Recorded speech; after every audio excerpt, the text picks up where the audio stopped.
আজকে আমার বার্থডে। আজকে আমরা অনেক দিনের প্ল্যান ছিল যে দার্জিলিং এসে বার্থডেটা সেলিব্রেট করব, কারণ দার্জিলিং আমার প্রিয়, মানে পাহাড় আমার প্রিয়, সেটা দার্জিলিং এর পাহাড় হোক বা অন্য কোনো জায়গায় বা হোক। আর সব থেকে এইবারের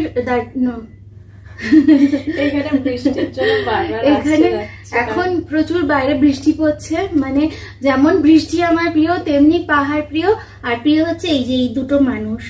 মানে এই বার্থডেতে আমার এত আনন্দ হচ্ছে যে আমি সব প্রিয় জিনিসগুলো এক জায়গায় পেয়েছি। এটা হচ্ছে আমার জীবনের সব থেকে বেস্টেস্ট বার্থডে।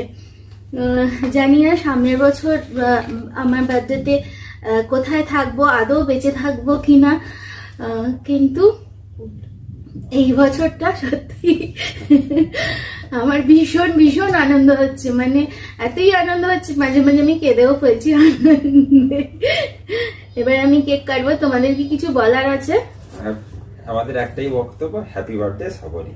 আর সব থেকে বড় কথা যে আমার এই দুজন প্রিয় মানুষ আমার বার্থডেতে দার্জিলিং এ আসবে বলে তারাও কম সাফার করেনি। আমার মেয়ে বিশেষ করে তার প্রজেক্ট কমপ্লিট করে পরীক্ষা দিয়ে 24তে আমাদের ট্রেন ছিল, পরীক্ষা দিয়ে সে দৌড়ে দৌড়ে এসছে। মানে আমার জন্য ওরা অনেক কিছুই সাফার করেছে। যাই হোক, এবার কেক কাটবো। হ্যাঁ কাটো। বাইরে বৃষ্টি পড়ছে, মানে এত সুন্দর ওয়েদার বলবার না। মানে আমার প্রিয় বৃষ্টি পাহাড় সব।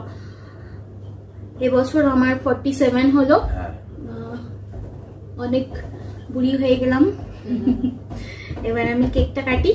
Happy birthday Sabni, happy birthday, happy birthday. আগে নিয়ে নে বাবু। হ্যাঁ নে বাবু। Happy birthday to you, happy birthday to you, happy birthday dear Shraboni মা। Shraboni aunty, happy birthday. এরকম বলতে পারলি তুই মাম?